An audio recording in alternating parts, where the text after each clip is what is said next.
Akajon, singlimga 8-marta ana shunaqa sochoq olmoqchiman. Qancha bu? Bu 100 ming. O'zi podarkaga bo'libdi bu zo'r. 100 ming? Ha, 100 ming. Singlimga sochoqlari ko'p aka. Ha, shunday. Besh sochoq ham yashayveradi-ku, farqi nima, to'g'rimi? Qadar Singil soqoling? Yo'q, onamga olaman. Ha, uni shunga. Ha. Akajon, onamga adyol olmoqchiman 8-marta. Qancha bu? Zo'rda. Bu narxi 600 ming so'm. Bu 3D adyol gullar ichida issiqqina shunday maza qilib o'tadi. 600 ming?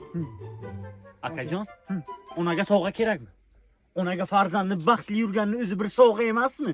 Qanaqa odamsiz? Sovg'a olish shart emasdir. Men shunday bir kulib, onajon desam ham xursand bo'larlar, to'g'rimi? Ha. To'ppa-to'g'ri. Akajon, xotinimga olaman, chiroyli ekan. Qancha bu? Bu 450 ming uka shu. Buni qarang. Xuddi olishdagi rasmdaqa ishib turadi, qip-qizil yurakchalari ham bor romantikada bu uka. 450 ming? Ha. Akajon, Ha. jufti halolim meni tushunadi degan umiddaman. Lekin 450 ming sal qimmatda akajon. Yo'q, uka. Bitta gap bor-da. Ha. Mana singlingiz olmaysiz-ku. Ha. Mayli u singlisizni tushunadi. Xo'sh. Onangiz olmaysiz-ku. Ha. Mayli uni har qanday vaziyatda siz to'g'ri qabul qiladi. Xo'sh. Lekin bu janavar xotinga olmasangiz bor-ku.